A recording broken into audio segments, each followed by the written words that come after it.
আমি তো কুমিল্লার দক্ষিণে সাতপুর মাহফিলে গেছিলাম, গিয়ে জিজ্ঞেস করলাম, ভাই আপনাদের এলাকায় নতুন কি আছে?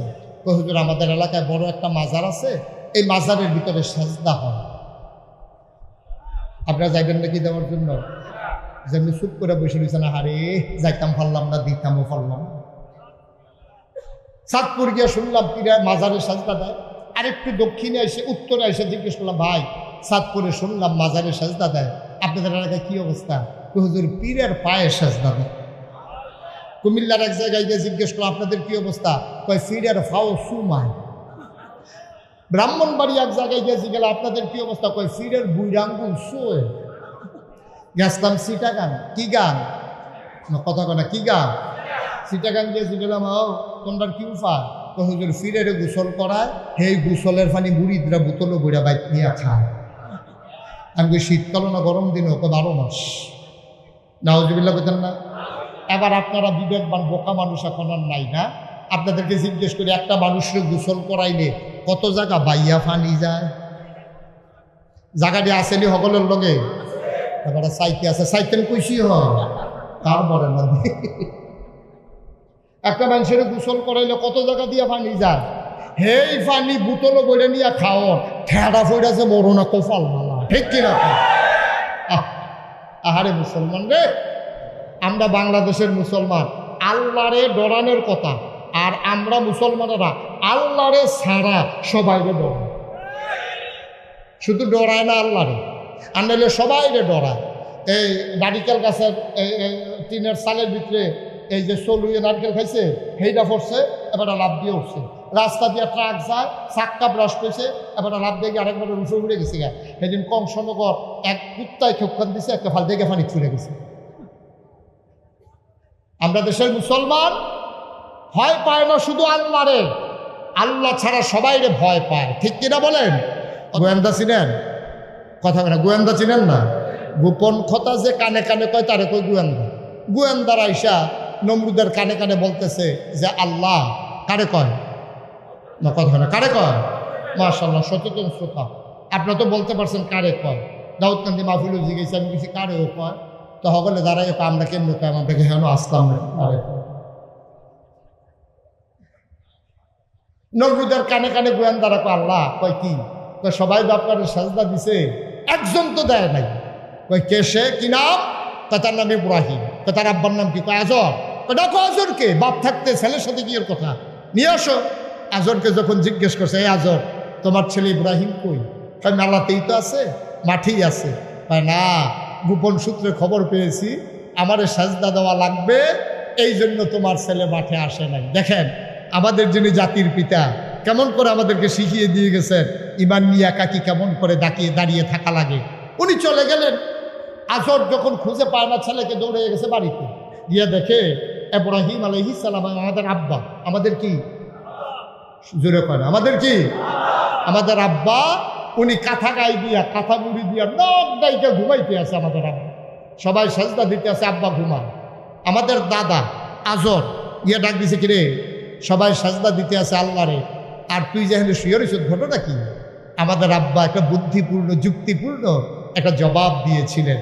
সেই জবাবটা আমরা যেন শুনে শুনে 2024 সালে কোনো কারণে আটকা পড়ে গেলে সেই প্রশ্নের জবাব আমরা যেন আব্বার থেকে শুনে শুনে দিয়ে দিতে পারি। আল্লাহ আমাদের জন্য এই জন্য কোরআনুল কারীমে আব্বার জবাবটাকে কোট করে দিয়েছেন। যখন দাদা আজর জিজ্ঞেস করছে, কি ব্যাপার তুমি সাজদা দিতে যাও না কেন মাঠে? আমাদের আব্বা ইব্রাহিম মুচকি হেসে বলেছিলেন, আব্বা আমি তো যাইতে চাইছিলাম, ইন্নী সাকাইম, আমি অসুস্থ, আমার শরীর ভালো না, এই জন্য যাইতে পারিনি। সুবহানাল্লাহ বলবেন না? চিন্তা করে দেখেছেন? চিন্তা করে দেখেছেন? আব্বার বাপ একদিকে, আমাদের দাদা দাদি 14 গোষ্ঠী বংশধর, চাচা চাচি, একেবারে খালু মামা, সবাই মিলে ইব্রাহিম আলাইহিস সালামের জমানায় সবাই মিলে সাজদা দিল নমরুদরে। আমাদের আব্বা ইব্রাহিম কি সাজদা দিছে? কি বুঝাইতে চাইলেন? তিনি বুঝিয়ে দিলেন, ও আমার সন্তানেরা, আমার একটা সময় আসবে, পরিবেশটা তোমাদের প্রতিকূলে চলে যাবে, তোমাদের জন্য ঈমান নিয়ে বেঁচে থাকা কঠিন। তোমাদেরকে শিখিয়ে দিলাম কেমন করে একাই অটল পাহাড়ের মতো দাঁড়িয়ে থাকা লাগে, তোমরাও যখন এমন একাকী হয়ে যাবে, আমি তোমাদের আব্বা যেমন করে সেজদা দিয়ে একাই দাঁড়িয়েছিলাম, এমন যখন দিন আসবে তখন তোমরাও একা অটল পাহাড়ের মতো দাঁড়িয়ে থাকবে, জীবন দিয়ে দেবে, ইমান দেবে না। ঠিক কিনা বলো? এখানেই শেষ না, আরো মজার মজার কত কথা। কষ্ট হচ্ছে বোধহয় আপনাদের, না? ছেড়ে দেওয়া দরকার। আর সামান্য একটু, ইব্রাহিম আলাইহিস সালাম সাজদা তো দিলেন না, উনি ঘুমিয়ে রইলেন। উনি যখন সময় কাটিয়ে দিলেন, আবার ইব্রাহিম আলাইহিস সালামকে গোয়েন্দারা আইসা কয়েকদিন পরে বলতেছে যে আল্লাহ, কারে কয়? নমরুদকে। নমরুদ আল্লাহ কয় কি? ওই যে ওই দিন ইব্রাহিমের আব্বাইয়া বলছে না যে ইব্রাহিমের শরীর ভালো না, এই জন্য ঘুমাইছিল, আমরা গোপনে খবর লইছি শরীর ভালো আছিল, তা আপনারা সাজদা দেওয়ান লাগবো, দেখতে আইসা রাখো, তাই নাকি? কয় হোক, ডাইকা নিয়ে আসো। আবার ইব্রাহিম আলাইহিস সালামকে পুলিশ গিয়া ওনার ঘর ঘেরাও দিয়ে ফেলছে। এসআই দরজার ভিতরে নাড়া দিচ্ছে। এসআই দরজার ভিতরে নাড়া দিয়া বলতেছে, ইব্রাহিম আলাইহিস সালাম আমাদের আব্বা। জিজ্ঞেস করতেছে কে? আইন শৃঙ্খলা রক্ষাকারী বাহিনী, আইনের লোক, পালানোর চেষ্টা করবেন না, চতুর্দিকে ঘেরাও দিয়ে ফেলছে। এখন উনি দরজা খুইলা বাড়িছে, বাড়িয়া বলতেছে এই লোক পালানোর লোক না। সুবহানাল্লাহ বলবেন না? পালাইতে জানে না, কোথায় যাওয়া লাগবে যাও। ইব্রাহিম আলাইহিস সালাম সামনে সামনে গেলেন, ওই নমরুদের পুলিশ বাহিনী পেছনে পেছনে গেল। ইব্রাহিম আলাইহিস সালাম গিয়া যখন ঢুকলেন রাজপ্রাসাদে, নমরুদ বসে আছে। ডাক দিয়া বললে, তোমার নাম ইব্রাহিম? কয় জি, আমার নাম ইব্রাহিম। শুনলাম তুমি নাকি আমাকে আল্লাহ মানো না। কয় কার থেকে শুনলেন? এই যে সবাই কয়। ইব্রাহিম আলাইহিস সালাম মুস্কি হেসে কয়, সবাই যখন কয় সত্যই কয়, এত মানুষ মিছা কথা কয় না। সুবহানাল্লাহ বলবেন না? তাইলে তুমি কি আমাকে আল্লাহ মানো না? এটা তো শুনলেনি, বারবার শুনতে ভালো লাগে নাকি? তাহলে ভিতরে আসো। ইব্রাহিম আলাইহিস সালামকে নিয়ে নমরুদ পাশে বসাইলেন, আস্তে করে হাতে ধরে বললেন, ইব্রাহিম মনে বড় শখ ছিল আল্লাহ হব, হইছি, কিন্তু তোমার জন্য একচেটিয়া হইতে পারিনি। তুমি আমার আল্লাহ মানলেই কিন্তু একচেটিয়া হয়ে যাও। ইব্রাহিম আলাইহিস সালাম, আমি তো মানতে চেয়েছিলাম, আপনাকে আল্লাহ মানতে চাইছিলাম, কোথাও না করছে কে? চিন্তা করে দেখলাম আপনার যে আল্লাহ মানব, আপনি কি মরবেন না? আপনি কি থাকবেন না, মরে যাবেন? তো নমরুদ চুপ মেরে গেছে, চিন্তা করতেছে থাকলে ভালো হয় নাকি মরলে ভালো হয়। মনে মনে চিন্তা করতেছে, মানুষের ভিতরে আল্লাহ বাঁচলে আর কয়দিন, সত্যটাই কইয়া দিই। এখন নমরুদে চিন্তা করে, কি কইয়া যে কি বিশুদ্ধ করি, ইব্রাহিমের যে এত বুদ্ধি, সে তো আমার বাইনটা সিফা থালাই দিছে। এখন থাকলে কি কয়, আবার না থাকলেও কি কয়। এই ইব্রাহিম আলাইহিস সালামের যে এত বুদ্ধি, এই বুদ্ধি দিছে কে? হ্যাঁ, নবী রাসূলদেরকে কে বুদ্ধি দেয়? ইমানদারদেরকে কে বুদ্ধি দেয়? মাইয়ুরিদিল্লাহু বিহি খায়রান ইউফাক্কিহু ফিদ্দীন। যাকে আল্লাহ কল্যাণ দিতে চায়, আল্লাহ তাকে দ্বীনের সঠিক বোঝ দান করে। সুবহানাল্লাহ বলবেন না? এক প্রশ্নের কাছে নমরুদ আটকা পড়ে গেছে। কিছুক্ষণ চুপ থাকার পরে নমরুদ বলতেছে, দেখো মানুষের ভিতরে আল্লাহ বাঁচলে আর কয়দিন, হিসাবে তো মরণ লাগে। ইব্রাহিম আলাইহিস সালামকে এই জন্যই তো আপনার আল্লাহ মানা যাবে না। তো কি সমস্যা? আপনি নিজেই তো এখন বললেন মরে যাবেন। তো মনে করেন আমার আল্লাহর খুব দরকার, এখন আমার আল্লাহর দরকার, দৌড়াই আপনার বাড়িতে আসলাম, আইসা দিয়ে আপনি মরে রয়েছেন। তা আমি আল্লাহ ফামু কই, যে আল্লাহ নিজেই কই মরে যাবে, তারে আল্লাহ মানা যাবে? সুবহানাল্লাহ বলবেন না? তাইলে আমাদের আব্বার বুদ্ধি কম না বেশি? সাংঘাতিক বুদ্ধি। ওই বুদ্ধির অংশ পাইয়া আমরা এখনো ভালো আছি, ঠিক কিনা বলেন? আমরা ওয়ারিশ সূত্রে বংশানুবংশক্রমে জেনেটিকভাবে ওই আব্বার বুদ্ধির কিছু অংশ আপনারাও পাইছেন। এই পাওয়ার কারণে এখনো বাচ্চা গেছে। ফিডাফিডি হয়েছে লাকসাম রেল জংশনে, মামলার আসামি পড়ে গেছে বানগড়, ঠিক কিরকম? পিডাপিডি হয়েছে লাকসাম, আসামি করছে বানগড়। এই বানগড়ের আসামিরে সিভিল বেশে পুলিশ আইসে ধরার লাগে। তার নাম হইল আব্দুল করিম, পিতার নাম আব্দুল রহিম। হাতে বইয়া বইয়া চা খাইতে আছে মেন রোডের লগে। এমন সময় পুলিশ আইয়া তারে জিগাইতেছে, আব্দুল রহিম পিতা আব্দুল করিম, সাং বানগড়, লোকটাকে। হেতে নিজে নিজে চিন্তা করতেছে, আমারে কয় আমি মিলে কেন? তারই তো জিগাইছে, আব্দুল রহিম রে জিগাইতেছে, আব্দুল রহিমকে পিতা আব্দুল করিম, বানগড় নিবাসী আব্দুল করিমের পিতা আব্দুল রহিম কে? জিগাইছে কারে? রহিম রে। কারে জিগাইছে? রহিম রে জিগাইছে। রহিম কে? পিতার নাম যে আব্দুল করিম, বানগড় নিবাসী। রহিমে মুচকে হাসি দিয়ে মনে মনে কয়, আমারই জিগায় আমি মিলে কেন? এখন তে যদি কয় আমি আব্দুল রহিম, তারে কি রাখবে না লইয়া যাবে? কথা বলে রাখবে না নিয়ে যাবে? এখন তো চিন্তা করতে আছে মিশা কথাও কোন যেত না, নামাজ রোজা ইবাদত বন্দেগী করি, আমার মতো মানুষে মিশা কথা কই কেমনে, আবার আমি কই কেমনে যে আমি রহিম, তোদের খাইছি ধরা কি করো না হন হেতে আসিল হেন গেছে হেন গিয়া সেটা কয় কারে খুঁজতে আছে, কই যে রহিম রে, কই একটু আগে ওদের হেন আসি আসতে এখন সুবহানাল্লাহ, যেই জায়গায় ছিল হেনতে হেন সেটা কইতেছে কই একটু আগে ওদের হেন আসিল, তো এখন এখন কই এটি সব কি আর খেয়াল রাখা যায় দাদা। ঢাকা ইউনিভার্সিটি চলে আমাদের ট্যাক্সের টাকায়, ঠিক কিনা বলো? তোমরা হইলে কর্মকর্তা কর্মচারী, আমরা হইলাম মালিক পক্ষ। আমাদের ট্যাক্সের টাকায়, আমাদের ভ্যাটের টাকায় তাদের বেতন হয়।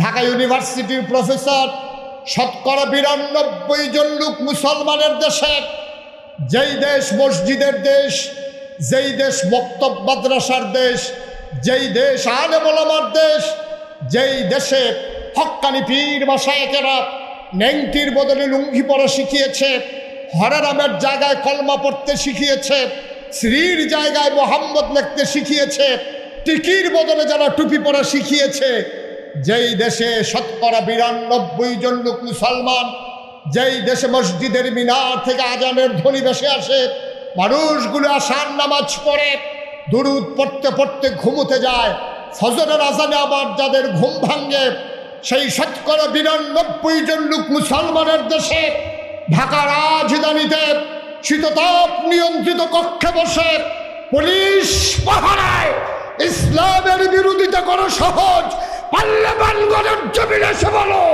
পিঠার চামড়া নিয়ে ঢাকা যাওয়া যাবে না।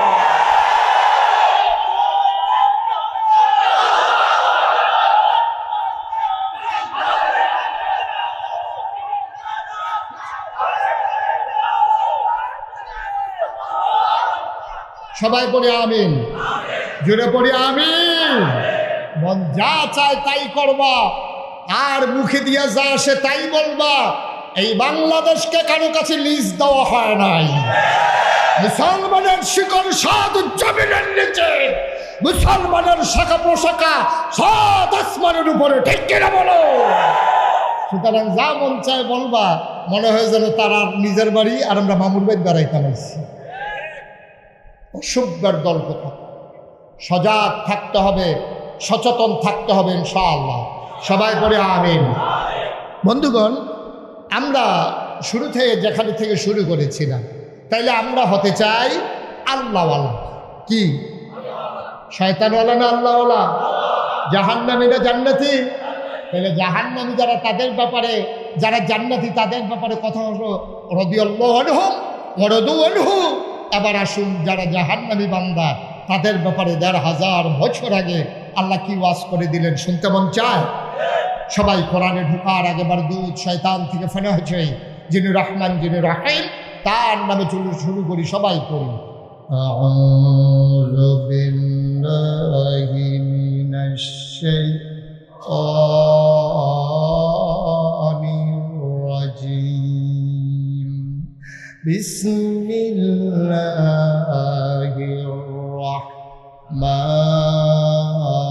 রাহমানির রাহিম।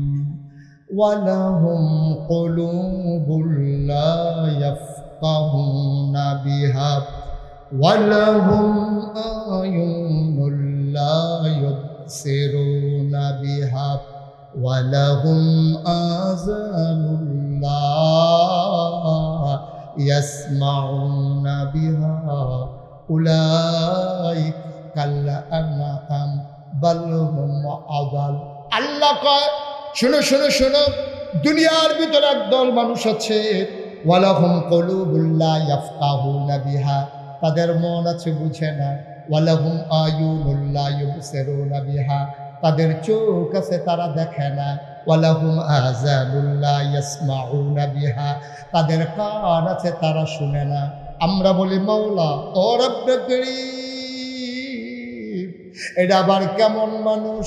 মন আছে বুঝে না, চোখ আছে দেখে না, কান আছে শুনে না, এটা আবার কেমন মানুষ? আল্লাহ কয়, আমি কি বলছি নাকি মানুষ? উলাইকা কাল আনআম, ওরা হলো চতুষ্পদ জানোয়ারের মতো। আমি বলি আল্লাহ সে কি জানোয়ার?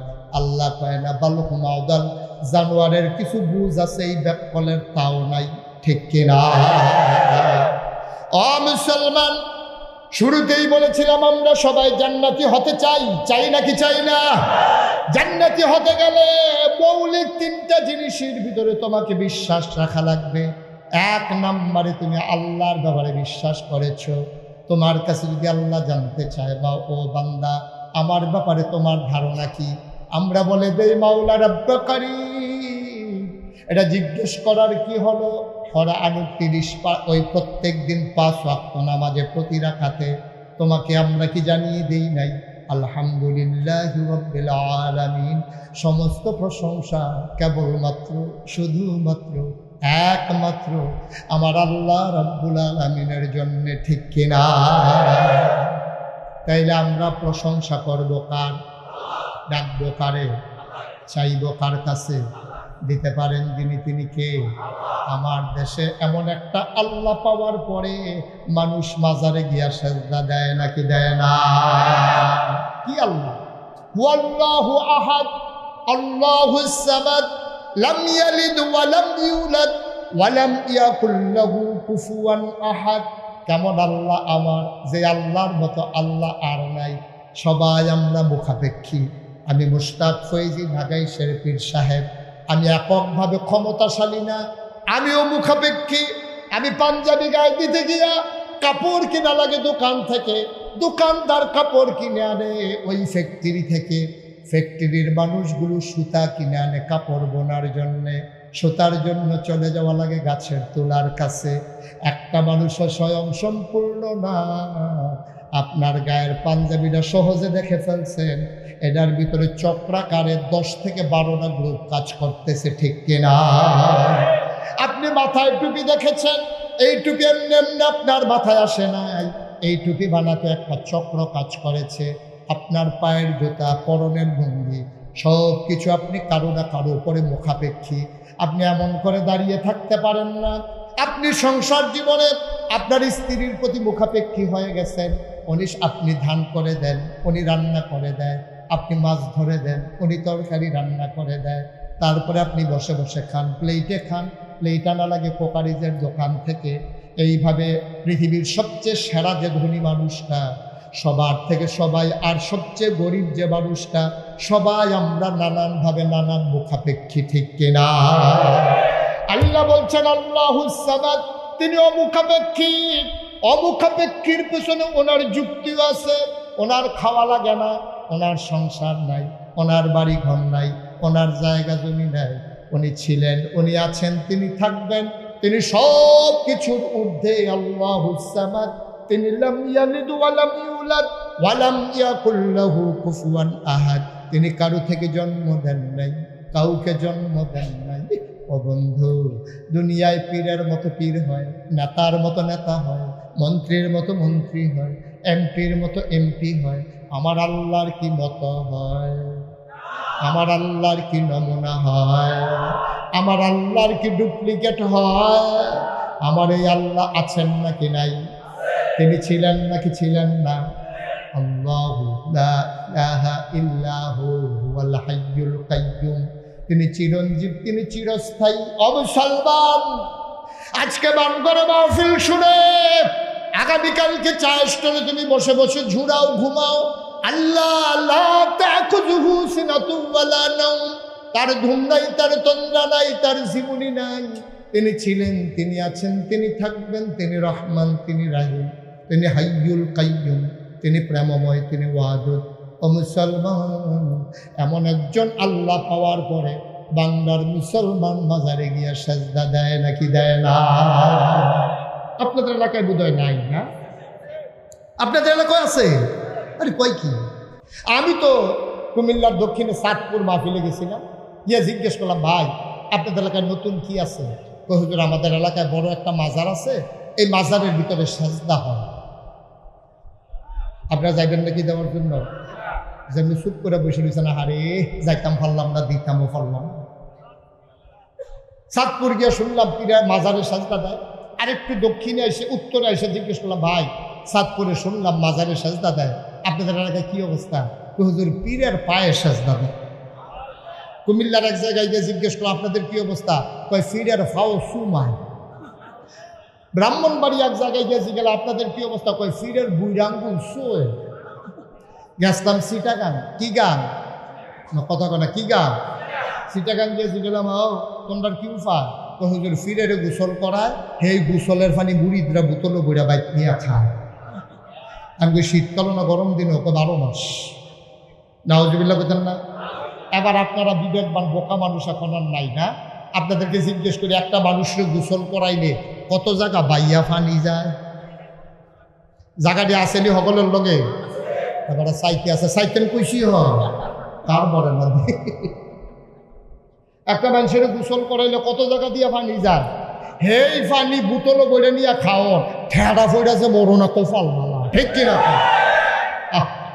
আহারে মুসলমান রে, মুসলমান আবার মন দিয়ে শুনুন, আল্লাহ তাবারক ওয়া তাআলা তোমাকে পারফেক্ট প্র্যাকটিসিং মুসলিম বানানোর জন্য এই 30 পারা কোরআন দিলেন। এমনি না, তুমি চেয়েছিলে ইহদিনাস সিরাতাল মুস্তাকিম, হে আল্লাহ আমার সহজ সরল রাস্তা দেখাও। আল্লাহ কয় যালিকাল কিতাবু লা রাইবা ফি হুদাল লিল মুত্তাকিন, তোমরা যারা সহজ সরল রাস্তা চাও এই 30 পারা কোরআন নাও। হুদাল লিল মুত্তাকিন, ভয় পাওয়া মানুষের জন্য এই কোরআন হলো হেদায়েত। বলো সুবহানাল্লাহ। কোরআনুল কারীম 21 পারায় সর্বশেষ সূরা সূরা আহজাব 73টা আয়াত 9টা রুকু। আল্লাহ কত সুন্দর করে ডেকে কয়, ইয়া আইয়ুহান নবী, হে নবী, ইত্তাকিল্লাহ, আপনি ভয় পাবেন শুধুমাত্র কেবলমাত্র একমাত্র আমার আল্লাহকে, ঠিক কিনা? আমরা ভয় পাবো কারে? পুলিশ, র্যাব, গোয়েন্দা, দলীয় ক্যাডার, গ্রামের সর্দার, মন্ত্রী, এমপি, ভয় পাবো কারে? কথা কয় না, কারে? কেবলমাত্র কারে? একমাত্র কারে? আজব কাটবার কি জানে? আমরা বাংলাদেশের মুসলমান আল্লাহরে ডরানোর কথা, আর আমরা মুসলমানেরা আল্লাহরে ছাড়া সবাইরে ডরায়। শুধু ডরায় না আল্লাহরে, আনলে সবাইরে ডরায়। এই নারিকেল গাছের টিনের সালের ভিতরে এই যে চলুয়ে নারকেল খাইছে, সেইটা পড়ছে, এবার লাভ দিয়ে উঠছে। রাস্তা দিয়ে ট্রাক যায়, চাক্কা ব্রাশ পেয়েছে, এবার লাভ দিয়ে আরেকবার উঠে উড়ে গেছে গা। সেদিন কংসনগর এক কুত্তায় ক্ষক্ষণ দিছে, একটা ফাল দেখে পানি ছুড়ে গেছে। আমরা দেশের মুসলমান ভয় পায় না শুধু আল্লাহরে, আল্লাহ ছাড়া সবাইরে ভয় পায়, ঠিক কিনা বলেন? অথচ আল্লাহ বলছেন, ইয়া আইয়ুহান নবী, হে নবী, ইত্তাকিল্লাহ, আপনি ভয় পাবেন শুধুমাত্র কেবলমাত্র একমাত্র আল্লাহকে। সুবহানাল্লাহ বলবেন না? নবীকে বলার উদ্দেশ্য নবী না, নবী এমনি আল্লাহরে ভয় পায়। নবীর উপরে জেল জুলুম নির্যাতন কম হয় নাই, নবী কোনোভাবেই আপোষ করে নাই, নবী কোনোদিনও কারো কাছে মাথা নত করে নাই। দেশ ছেড়েছে, পরিবার পরিজন ছেড়েছে। নবীর জন্ম মক্কায়, শৈশব মক্কায়, কৈশোর মক্কায়, তারুণ্য মক্কায়, যৌবন মক্কায়, বিয়ে করলেন মক্কায়, নিজের বাড়ি মক্কায়, শ্বশুর বাড়ি মক্কায়, মেয়ে বিয়ে দিলেন মক্কায়, ব্যবসা করলেন মক্কায়, লেনদেন করলেন মক্কায়, পূর্বপুরুষ মক্কায়, আত্মীয় স্বজন মক্কায়। তিনি থাকতে পারলেন না মক্কায়, তিনি আপোষ করলেন না, তিনি মক্কা ছেড়ে মদিনায় ছেড়ে গেলেন, কিন্তু ঈমান ছাড়লেন না, ঠিক কিনা? বাংলার মুসলমান দিন মানার কারণে লাকসাম ছেড়ে কেউ 14 গ্রাম যাওয়া লাগে নাই, 14 গ্রাম ছেড়ে কেউ ফেনী যাওয়া লাগে নাই। অথচ আল্লাহর নবী মক্কা ছেড়ে মদিনায় যাওয়া লেগেছে। তাইলে বোঝা গেল আমরা আপোষ করে ফেলেছি, আমার নবী আপোষ করেন নাই, ঠিক কিনা? ঈমান বড় মজবুত জিনিস।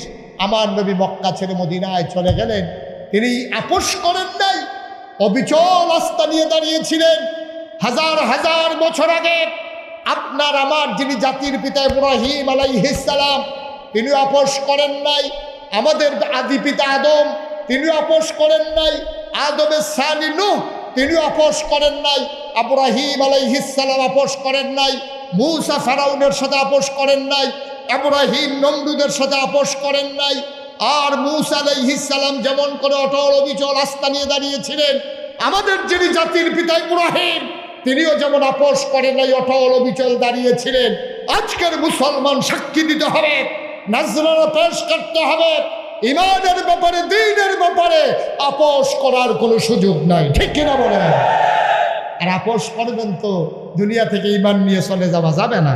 দেখেন হাজার হাজার বছর আগে আমাদের যিনি জাতির পিতা ইব্রাহিম, কি নাম? কথা কয় না দেখি। ইব্রাহিম আলাইহিস সালামের জমানায় নমরুদ যখন, খুব খেয়াল করে শুনেন, দেখেন ইসলাম কারে কয়। ১,৫০০ বছর আগে নবীজির মাধ্যমে আল্লাহ জানিয়ে দিলেন আমাদেরকে সেই কথাগুলো। ইব্রাহিম আলাইহিস সালামের জমানায় নমরুদ যখন তিনি ঘোষণা দিলেন, আনা রাব্বুকুমুল আ'লা, আমি হলাম সবচেয়ে বড় খোদা।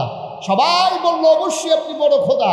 নমরুদের আব্বা, ইব্রাহিমের আব্বা, ইব্রাহিমের আম্মা, গোষ্ঠী জ্ঞাতি, বংশধর, অজপাড়া গায়ের মানুষ, শহরের মানুষ, মন্ত্রী, এমপি, উপদেষ্টা, দেশের ভিতরে যত মানুষ ছিল সবাই নমরুদকে সাজদা দিয়েছিল। নাউজুবিল্লাহ বলবেন না?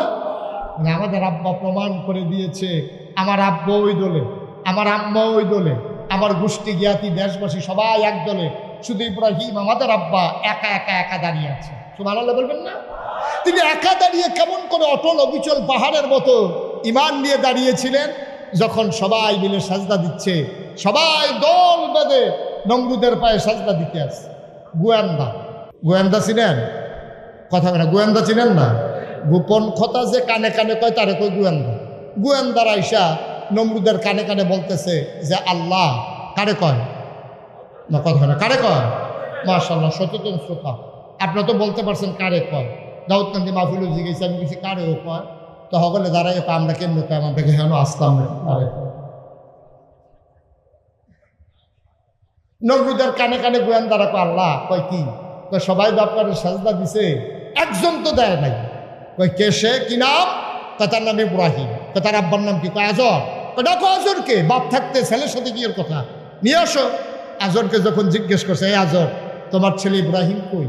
কয় মেলাতেই তো আছে, মাঠেই আছে।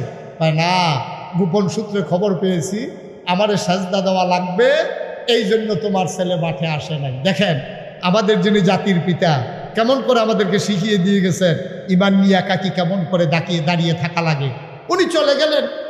আজর যখন খুঁজে পায় না ছেলেকে, দৌড়ে গেছে বাড়িতে, গিয়ে দেখে ইব্রাহিম আলাইহিস সালাম আমাদের আব্বা, আমাদের কি জোরে কয় না, আমাদের কি, আমাদের আব্বা, উনি কাঁথা গায়ে দিয়া, কাঁথা মুড়ি দিয়া নখ গাইকে ঘুমাইতে আছে। আমাদের আব্বা সবাই সাজদা দিতে আছে, আব্বা ঘুমান। আমাদের দাদা আজর ইয়ে ডাক দিছে, কিরে সবাই সাজদা দিতে আছে আল্লাহরে, আর তুই যেখানে শুয়ে রইছ, ঘটনা কি? আমাদের আব্বা একটা বুদ্ধিপূর্ণ, যুক্তিপূর্ণ একটা জবাব দিয়েছিলেন। সেই জবাবটা আমরা যেন শুনে শুনে 2024 সালে কোনো কারণে আটকা পড়ে গেলে সেই প্রশ্নের জবাব আমরা যেন আব্বার থেকে শুনে শুনে দিয়ে দিতে পারি। আল্লাহ আমাদের জন্য এই জন্য কোরআনুল কারীম আব্বার জবাবটাকে কোট করে দিয়েছেন। যখন দাদা আজর জিজ্ঞেস করছে কি ব্যাপার, তুমি সাজদা দিতে যাও না কেন মাঠে? আমাদের আব্বা ইব্রাহিম মুচকি হেসে বলেছিলেন, আব্বা আমি তো যাইতে চাইছিলাম, ইন্নী সাকাইম, আমি অসুস্থ, আমার শরীর ভালো না, এই জন্য যাইতে পারিনি। সুবহানাল্লাহ বলবেন না? চিন্তা করে দেখেছেন? চিন্তা করে দেখেছেন?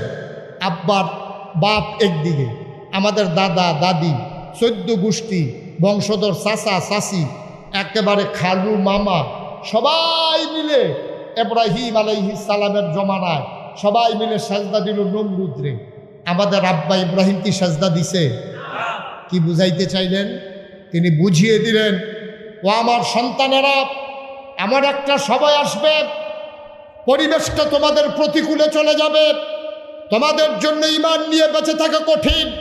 তোমাদেরকে শিখিয়ে দিলাম কেমন করে একাই অটল পাহাড়ের মতো দাঁড়িয়ে থাকা লাগে। তোমরাও যখন এমন একাকী হয়ে যাবে, আমি তোমাদের আব্বা যেমন করে সাজদাটা দিয়ে একাই দাঁড়িয়েছিলাম, এমন যখন দিন আসবে তখন তোমরাও একা অটল পাহাড়ের মতো দাঁড়িয়ে থাকবে, জীবন দিয়ে দেবে, ঈমান দেবে না। ঠিক কিনা বলো?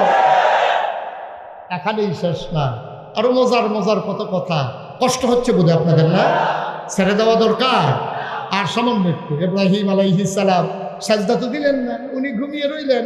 উনি যখন সময় কাটিয়ে দিলেন, আবার ইব্রাহিম আলাইহিস সালামকে গোয়েন্দারা আইসা কয়েকদিন পরে বলতেছে যে আল্লাহ কারে কয়?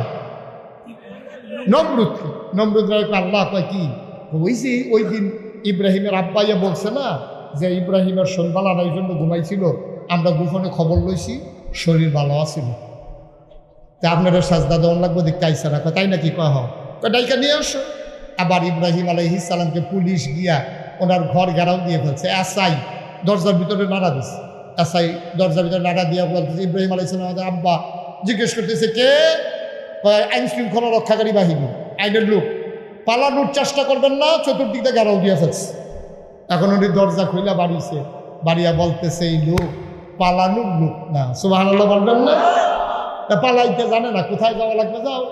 ইব্রাহিম আলাইহিস সালাম সামনে সামনে গেলেন, ওই নমরুদের পুলিশ বাহিনী পেছনে পেছনে গেল। ইব্রাহিম আলাইহিস সালাম গিয়া যখন ঢুকলেন রাজপ্রাসাদে, নমরুদ বসে আছে। ডাক দিয়া বললে তোমার নাম ইব্রাহিম? কয় জি আমার নাম ইব্রাহিম। শুনলাম তুমি নাকি আমাকে আল্লাহ মানো না। কয় কার থেকে শুনলেন? এই যে সবাই কয়। ইব্রাহিম আলাইহিস সালাম মুস্কি হেসে কয় সবাই যখন কয় সত্যই কয়, এত মানুষ মিছা কথা কয় না। সুবহানাল্লাহ বলবেন না? তাইলে তুমি কি আমাকে আল্লাহ মানো না? এটা তো শুনলেনি, বারবার শুনতে ভালো লাগে নাকি? তাহলে ভিতরে আসো। ইব্রাহিম আলাইহিস সালামকে নিয়ে নমরুদ পাশে বসাইলেন, আস্তে করে হাতে ধরে বললেন ইব্রাহিম মনে বড় শখ ছিল আল্লাহ হবো, হইছে, কিন্তু তোমার জন্য একসেটিয়া হইতে পারিনি। তুমি আমার আল্লাহ মানলেই কিন্তু একসেটিয়া হয়ে যায়। ইব্রাহিম আলাইহিস সালাম আমি তো মানতে চেয়েছিলাম, আপনাকে আল্লাহ মানতে চাইছিলাম, কোথাও না করছে কে? চিন্তা করে দেখলাম আপনার যে আল্লাহ মানবো, আপনি কি মরবেন না? আপনি কি থাকবেন না, মরে যাবেন? তো নমরুদ চুপ মেরে গেছে, চিন্তা করতেছে থাকলে ভালো হয় নাকি মরলে ভালো হয়। মনে মনে চিন্তা করতেছে মানুষের ভিতরে আল্লাহ বাঁচলে আর কয়দিন, সত্যটাই কইয়া দিই। এখন নমরুদে চিন্তা করে কি কইয়াছে, কি বিশুদ্ধ পড়ি, ইব্রাহিমের যে এত বুদ্ধি, সে তো আমার বাইনটা সিফা থালাই দিছে। এখন থাকলে কি কয়, আবার না থাকলেও কি কয়। এই ইব্রাহিম আলাইহিস সালামের যে এত বুদ্ধি, এই বুদ্ধি দিছে কে? হ্যাঁ, নবী রাসূলদেরকে কে বুদ্ধি দেয়? ইমানদারদেরকে কে বুদ্ধি দেয়? মাইয়ুরিদিল্লাহু বিহি খায়রান ইউফাক্কিহু ফিদ্দীন। যাকে আল্লাহ কল্যাণ দিতে চায় আল্লাহ তাকে দ্বীনের সঠিক বুঝ দান করে। সুবহানাল্লাহ বলবেন না? এক প্রশ্নের কাছে নমরুদ আটকা পড়ে গেছে। কিছুক্ষণ চুপ থাকার পরে নমরুদ বলতেছে দেখো মানুষের ভিতরে আল্লাহ বাঁচলে আর কয়দিন, হিসাবে তো মরণ লাগে। ইব্রাহিম আলাইহিস সালামকে এই জন্যই তো আপনার আল্লাহ মানা যাবে না। তো কি সমস্যা? আপনি নিজেই তো এখন বললেন মরে যাবেন। তো মনে করেন আমার আল্লাহর খুব দরকার, এখন আমার আল্লাহর দরকার, দৌড়াই আপনার বাড়িতে আসলাম, আইসা দিয়ে আপনি মরে রয়েছেন। তা আমি আল্লাহ ফামু কই, যে আল্লাহ নিজেই কই মরে যাবে তারে আল্লাহ মানা যাবে? সুবহানাল্লাহ বলবেন না? তাইলে আমাদের আব্বার বুদ্ধি কম না বেশি? সাংঘাতিক বুদ্ধি। ওই বুদ্ধির অংশ পাইয়া আমরা এখনো ভালো আছি, ঠিক কিনা বলেন? আমরা ওয়ারিশ সূত্রে বংশানুবংশক্রমে জেনেটিকভাবে ওই আব্বার বুদ্ধির কিছু অংশ আপনারাও পাইছেন। এই পাওয়ার কারণে এখনো বাচ্চা গেছে। ফিডাফিডি হয়েছে লাকসাম রেল জংশনে, মামলার আসামি পড়ে গেছে বানগড়, ঠিক কিরকম? পিডাপিডি হয়েছে লাকসাম, আসামি করছে বানগড়। এই বানগড়ের আসামিরে সিভিল বেশে পুলিশ আইসে ধরার লাগে। তার নাম হইল আব্দুল করিম, তার নাম আব্দুল রহিম। হাতে বইয়া বইয়া চা খাইতে আছে মেন রোডের লগে। এমন সময় পুলিশ আইয়া তারে জিগাইতেছে আব্দুল রহিম পিতা আব্দুল করিম সাং বানগড় লোকটাকে। হেতে নিজে নিজে চিন্তা করতেছে আমারে কয় আমি মিলে কেন, তারই তো জিগাইছে। আব্দুল রহিমরে জিগাইতেছে আব্দুল রহিমকে পিতা আব্দুল করিম বানগড় নিবাসী আব্দুল করিমের পিতা আব্দুল রহিম কে? জিগাইছে কারে? রহিম রে। কারে জিগাইছে? রহিম রে জিগাইছে রহিম কে? পিতার নাম যে আব্দুল করিম বানগড় নিবাসী। রহিমে মুচকে হাসি দিয়ে মনে মনে কয় আমারই জিগায় আমি মিলে কেন। এখন তে যদি কয় আমি আব্দুল রহিম, তারে কি রাখবে না লইয়া যাবে? কথা বলে রাখবে না নিয়ে যাবে? এখন তে চিন্তা করতে আছে মিশা কথাও কোন যেত না, নামাজ রোজা ইবাদত বন্দেগী করি, আমার মতো মানুষে মিশা কথা কই কেমনে, আবার আমি কই কেমনে যে আমি রহিম, তোদের খাইছি ধরা কি করো না? হাতে আসিল হেন গেছে হেন গিয়া সেটা কয় কারে খুঁজতে আছে? কইছে রহিম রে। কই একটু আগে ও তো হেন আসছি আসতে এখন সুবহানাল্লাহ। যেই জায়গায় ছিল হেন তো হেন সেটা কইতেছে কই একটু আগে ও তো হেন আসছিল। তো এখন এখন কই এটি সব কি আর খেয়াল রাখা যায়? সুবহানাল্লাহ বলবেন না? এই বুদ্ধি পাইছে আমরা রাব বাঁধতে ইব্রাহিম আলাইহিস সালামের কাছে। সুবহানাল্লাহ বলবেন না? ও মুসলমান, তুমি যদি পারফেক্ট মুমিন মুসলমান হইতে চাও জান্নাতি বান্দা যদি হইতে চাও, যুগে যুগে নবী রাসূলরা দ্বীনের সাথে কখনো আপোষ করেন নাই, ইমানের প্রশ্নে কোনো আপোষ নাই। আমাদের দেশে অনেক হুজুররা ফতোয়া দেয়, কয় জান বাঁচান ফরজ। আমি বলি না, জান দেওয়া ফরজ, ঠিক কিনা? জান বাঁচানোর কোনো দরকার নেই। আপনি জান দিয়ে কি করবেন? পিঁপড়ারও তো জীবন আছে, মশারও জীবন আছে, মাছিরও জীবন আছে, আপনারও তো একটাই জীবন। এই জীবনের কোনো দাম নাই, দাম হইল ইমানের, ঠিক কিনা বলো? সুতরাং আজকে সিদ্ধান্ত নিতে হবে, যদি ইমান নিয়ে বেঁচে থাকতে চাও, মামলা হবে, হামলা হবে, জেল জুলুম নির্যাতন হবে, প্রয়োজনে জীবন দেওয়া যাবে, ইমান দেওয়া যাবে না। রাজি আছো কিনা? হাত তুলে দেখো।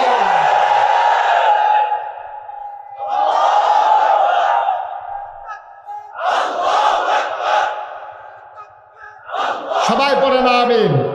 জোরে পড়ে না আমিন? সুতরাং জীবন রাখা ফরজ না দেওয়া ফরজ?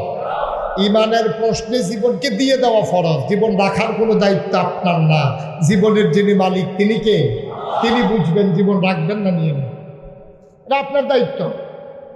মুসলমান, আমরা ইমান বুঝি নাই, আমরা ইসলাম বুঝি নাই। আল্লাহ তাবারক ওয়া তাআলা আয়াত যখন নাজিল করে দিলেন, সাহাবায়ে কেরাম অস্থির হয়ে গেলেন, পাগল হয়ে গেলেন। এমন একজন সাহাবা, আমিরুল মুমিনিন, খলিফাতুল মুসলিমিন, জান্নাতের সুসংবাদ প্রাপ্ত দ্বিতীয় মানুষ, হযরত ওমরে ফারুক। সুবহানাল্লাহ। ওমরে ফারুক, তিনি ইসলামের দ্বিতীয় খলিফা। নবীর ইন্তেকাল হলো, হযরত আবু বকর হলেন খলিফাতুর রাসূল, হযরত ওমর হলেন খলিফাতুল মুসলিমিন। আবার নিয়ম হচ্ছে, যিনি ইসলামী রাষ্ট্রের খলিফা হবেন, আমির হবেন, তিনি জাতীয় মসজিদে জুমার খুতবা দেবেন। সুবহানাল্লাহ বলবেন না? সবাই মিলে আজান হয়ে গেছে, তাহিয়াতুল ওযু, দুখুলুল মসজিদ, কাবলাল জুমা, সব নামাজ শেষ করে সবাই মিলে আপনার এই জুমার জন্য অপেক্ষা করছে। জুমার বার, শুক্রবার। খলিফা এখনো আসে না। সূর্য পশ্চিম আকাশে হেলে পড়েছে, সবাই টেনশনে পড়ে গেল, হারে এখনো খলিফা আসে না, কোনো বিপদ আপদ নাকি? সব মুরব্বীরা মিললে একটা যুবক ছেলেরা দ্রুত গিয়ে দেখে আসো, আমাদের খলিফা এখনো কেন আসে না? সুবহানাল্লাহ বলবেন না? যুবক দিছে তো উমরের বাড়ির সামনে গিয়া দেখে, খোলা আকাশের নিচে উদুম পিঠে, খালি শরীরে নিচু হয়ে বসে আছেন, পিঠ পুড়ে যাচ্ছে, ঘাম পড়তেছে গাল বেয়ে বেয়ে। হযরত ওমর রাদিয়াল্লাহু তাআলা বসে আছেন, সামনে কি যেন দিয়ে রাখছে। যুবক গিয়া কয়, আসসালামু আলাইকুম ইয়া আমিরাল মুমিনিন, হে মুসলমানদের আমির, আপনাকে সালাম। উনি বললেন, ওয়ালাইকুম আসসালাম। আজকে জুমাবার আপনি কি ভুলে গেছেন?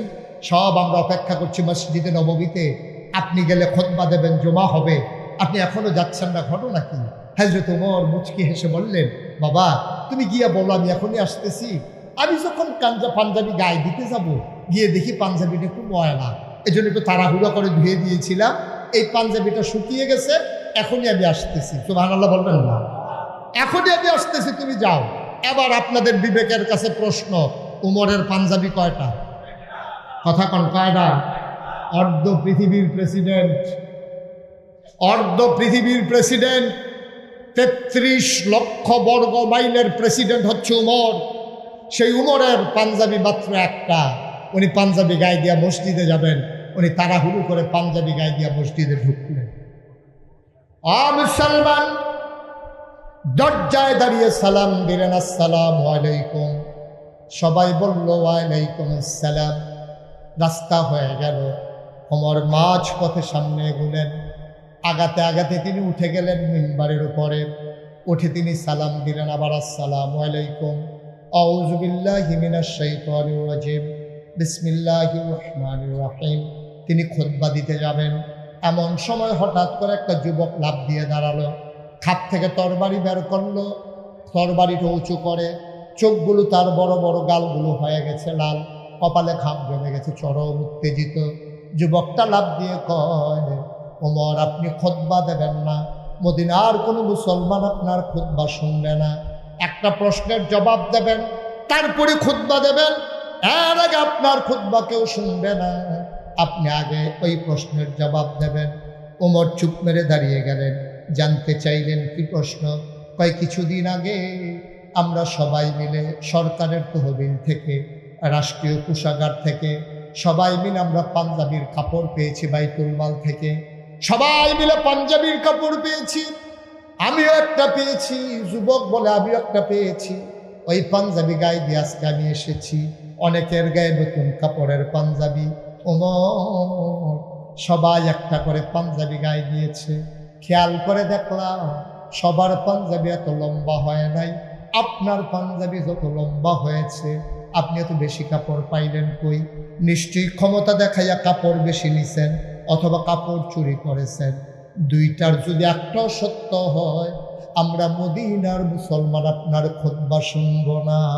সুবহানাল্লাহ বলবেন। আল্লাহর ভয় কারে কারে কয়? আল্লাহর ভয়। মুসলমান অমর চুপ মেরে দাঁড়িয়ে গেলেন। পিন পুতুন নিস্তব্ধতা, কোন মানুষ আওয়াজ করে না, শব্দ করে না। অমর চুপ করে দাঁড়িয়ে আছেন, মাথা নিচু করে, গাল বেয়ে টকটক করে ওমরের পানি পড়তেছে। সবাই তাকিয়ে দেখে ওমর কাঁদতেছে। যুবক কয়, আপনি জবাব দেন, তারপরে আমরা খুতবা শুনবো। এর আগে নয়।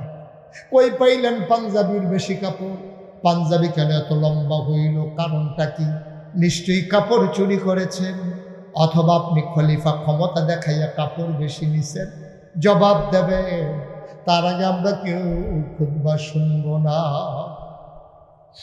ওমরের গাল বেয়ে টপ টপ করে পানি পড়ে। ওমরের ছেলের নাম আব্দুল্লাহ ইবনে ওমর। তিনি আস্তে করে উঠে দাঁড়ালেন, সবাইকে সালাম দিলেন, ডাক দিয়া কয়, ভাইরা তোমরা জানতে চেয়েছো আমার আব্বার পাঞ্জাবি লম্বা হলো কেমনে? ও ভাইরা, এই জবাবটাকে আব্বাই দেওয়া লাগবে, নাকি আমি জবাব দিলেও তোমাদের সন্তুষ্টি হবা? আমরা জবাব চাই। কে জবাব দিল এটা আমাদের দেখার বিষয় না।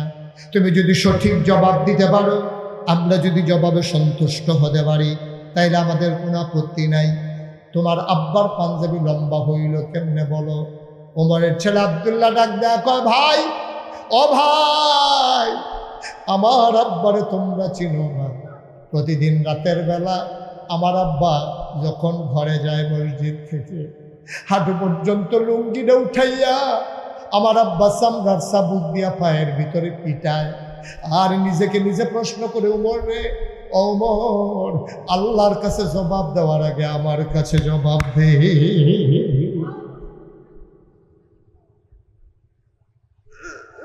প্রতিদিন আমার আব্বা নিজের পায়ের ভিতরে নিজে পিটায়, আর নিজে নিজে কথা কয়।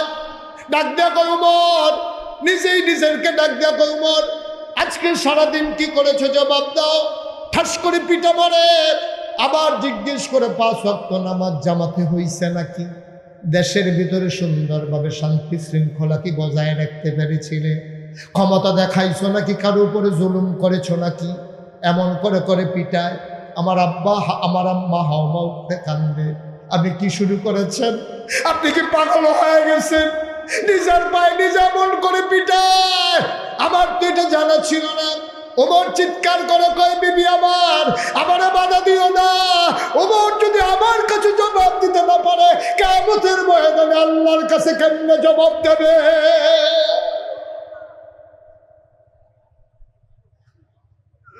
আগে আমার কাছে জবাব দে, তারপরে ওমর কিয়ামতের ময়দানে আল্লাহর কাছে জবাব দেবে। আমার কাছেই যদি জবাব দিতে না পারে, আল্লাহর কাছে কেমনে জবাব দিবে? সুতরাং বিবি আমার, বাধা দিও না, বাধা দিও না। ওমরকে জবাবের কাঠগড়ায় দাঁড় করাই রাখো। আমার আব্বার সেই আব্বা, আমার আব্বার সেই আব্বা, আমার আব্বা নিজের পায়ে নিজে পিটায়, আর তোমাদের কাপড় চুরি করবে না, বুঝ না কেমনে? লোকজন কয়, সাফাই গাইও না, জবাব দাও, তোমার আব্বার পাঞ্জাবি লম্বা কেন? এবার আব্দুল্লাহ ইবনে ওমর চিৎকার করে কয়, ভাই, ও ভাইরা, আমার আব্বা কাপড় চুরি করবে দূরের কথা, আমার ছোট ভাই বোনগুলা একদিন আম্মার কাছে কান্নাকাটি করেছে, আম্মা, ও আম্মা, একরকম খাবার খাইতে খাইতে আর ভালো লাগে না, ঘরে একটু মিষ্টি রান্না করো, একটু ফিন্নি রান্না করো যেন খেতে পারি। আমার আম্মার কাছে বারবার ছোট ভাই বোনগুলো কেঁদেছে। আমার আম্মা বলেছে, তোমার বাবা যখন আসবে আমি দরখাস্ত দেখে দেব, দেখি কবুল করা যায় কিনা। আমার আম্মা বারবার এমন করে সান্ত্বনা দিয়ে আমার ছোট ভাই বোনগুলোকে ঘুম পাড়িয়ে দিয়েছে। আবার যখন হযরত ওমর রাদিয়াল্লাহু তাআলা আনহু ঘরে আসলেন, জিজ্ঞেস করলেন বাচ্চারা কই? কই ঘুমিয়ে পড়েছে, ফিন্নি খেতে চায়, কয় উঠাও তাদেরকে। বাচ্চারা উঠে আসলো। ওমর কয় তোমাদেরকেও মজার খাবার দেওয়া হবে। বাবা কবে হবে? কয় যেই দিন সব মদিনার সবার ঘরে মজার খাবার হবে। সুবহানাল্লাহ বলবেন না? জোরে বলবেন না সুবহানাল্লাহ? মুসলমান, মাশাআল্লাহ। হ্যাঁ যে ঠিক আছে। আজকের মাহফিলের যিনি প্রধান আলোচক, আমার পরেই যিনি কথা বলার কথা, ইতিমধ্যে তিনি আমাদের মাঝে এসে হাজির হয়েছে। আহলান সাহলান মারহাবা, মোস্ট ওয়েলকাম। আমাদের ভুবনে আপনাকে স্বাগত। আমাদের আজকের মাহফিলের প্রধান আলোচক, আমার কুমিল্লার গর্ব, আমার কুমিল্লার অহংকার, মঞ্চে ময়দানে যার সাথে কথা হয়, আমার প্রিয় ভাই আরিফ বিন হাবিব, আল্লাহর খাস মেহেরবানি, তিনি আমাদের মাঝে এসে হাজির হয়েছেন। আমরা দোয়া করছি আল্লাহ যেন দ্বীনের খাদেম হিসেবে আল্লাহর এই বান্দাকে কবুল করে। সবাই করে আমিন। জোরে পড়েন আমিন। জি, আমি কথা শেষ করে দিচ্ছি, শেষ করে দেবো ইনশাআল্লাহ। আমার কথাটা শেষ করি, তারপরে আমার ভাই আলোচনা শুরু করবে। বন্ধুরা আমার, ভাইরা আমার, আব্দুল্লাহ ইবনে ওমর ডাক দিয়া কয়, ও ভাইরা, আমার আব্বা কাপড় চুরি করে নাই, ক্ষমতা দেখাইয়া কাপড় বেশি নেয় নাই। আমি যেমন এই দেশের, আমার আব্বা যেমন নাগরিক, তোমরা যেমন নাগরিক, আমিও তো এই দেশের নাগরিক। আমার আব্বা পেয়েছে এক টুকরা কাপড়, আমি পেয়েছি আর এক টুকরা কাপড়। আমি আব্বাকে বলেছি, আব্বা আমার আগের পাঞ্জাবিটা ভালো আছে, এখন আর পাঞ্জাবি বানানোর দরকার নাই। আমার আব্বাকে আমার পাঞ্জাবির টুকরা কাপড়টা দিয়ে দিয়েছি। 2 টুকরা কাপড় জোড়া লাগাইয়া আমার আব্বা সুন্দর করে পাঞ্জাবি বানিয়েছেন। এই জন্য আমার আব্বার পাঞ্জাবি লম্বা হয়েছে। আমার আব্বা কাপড় চুরি করেন নাই। বন্ধুরা আমার, ভাইরা আমার, সবাই বললেন ইয়া আমিরুল মুমিনিন, ইয়া খলিফাতুল মুসলিমিন, আপনি খুতবা দিয়ে দেন। ওমর বললেন না, ওই যুবকটাকে ডেকে পাঠাও। সবাই রাস্তা করে দিল। যুবক সামনে গিয়ে আসলেন। ওমর নামলেন মিম্বার থেকে, তিনি জড়িয়ে ধরলেন যুবককে। ওমরের চোখের পানি দিয়ে যুবকের পিঠ ভিজে যায়, যুবকের চোখের পানি দিয়ে ওমরের মুখ ভিজে যায়। ওমর তাকে ছেড়ে দিলেন, কান্নাকাটি হলো। ওমর আবার মিম্বারে উঠলেন, ডাক দিয়ে বললেন, শোনো শোনো শোনো, আমারও একটা কথা আছে। যতদিন পর্যন্ত ইসলামের ভিতরে এমন যুবক বেঁচে থাকবে, ততদিন পর্যন্ত ইসলামের পশমের ক্ষতি করারও কারো ক্ষমতা নাই, ঠিক কিনা? আজকে শুরুতেই বলেছিলাম, একবিংশ শতাব্দীর সূচনা লগ্নে আমরা যখন কম্পিউটারাইজড, গোটা বিশ্ব যখন গ্লোবাল ভিলেজ, আমরা অর্থনৈতিকভাবে অনেক স্বাবলম্বী হয়েছি, আমাদের রাস্তাঘাটের অনেক উন্নতি হয়েছে, সনের ঘরের জায়গায় টিনের ঘর, টিনের ঘরের জায়গায় বিল্ডিং হয়েছে, কিন্তু আমরা ডেস্ট্রয় হয়ে গেছি, অধপতন হয়ে গেছে। নৈতিক মানে আমরা দিন ছেড়ে দিয়েছি, দিন ভুলে গেছি। ওই ১৫০০ বছর আগে আমিরুল মুমিনিন খলিফাতুল মুসলিমিন ওমরের সামনে যেমন করে যুবক দাঁড়িয়েছিল নাঙ্গা তরবারি নিয়া, ঠিক এমন করে আজকে বাতিলের বিরুদ্ধে আমার যুবক যদি আবার গর্জে উঠতে পারে, খোদার কসম, 200 কোটি মুসলমান থাকতে আজকে ফিলিস্তিনের মতো মুসলমানরা নির্যাতিত হওয়া লাগে না, ঠিক কিনা? আজকে আরাকানের মুসলমানের রক্তে নাফ নদী রঞ্জিত হওয়া লাগে না। আরাকানের এই আপনার কাশ্মীরের রক্তে, মুসলমানের রক্তে আজকে কাশ্মীরের ঝিলাম নদীর পানি রক্তে রঞ্জিত হওয়া লাগে না। একটাই কারণ, আমরা আমাদের ঈমানি চেতনাকে ছেড়ে দিয়েছি। আসুন দল মত নির্বিশেষে ফারউ মাসালা নিয়া নিজেদের ভিতরে বিভেদ সৃষ্টি না করে ওয়াতাসিমু বিহাবলিল্লাহি জামিয়া ওয়া লা তাফাররাকুর ভিত্তিতে আমরা সবাই মিলে মৌলিক বিষয়গুলোর উপরে ঐক্যমত্য পোষণ করে আমরা সবাই মিলে গর্জে উঠি, চিৎকার করে জানিয়ে দেই, আমরা ছিলাম, আমরা আছি, আমরাই থাকবো ইনশাআল্লাহ। আল্লাহ যেন কবুল করে নেয়। সবাই বলে আমিন। সবার জন্য দোয়া করি, সবার কাছে দোয়া চাই। আবার দেখা হবে কোনো এক ময়দানে, কথা হবে কোনো এক মাহফিলে। আসসালামু আলাইকুম ওয়া রাহমাতুল্লাহি ওয়া বারাকাতুহু। আলহামদুলিল্লাহ, সুবহানাল্লাহ, শুকরিয়া আল্লাহ রাব্বুল আলামিন।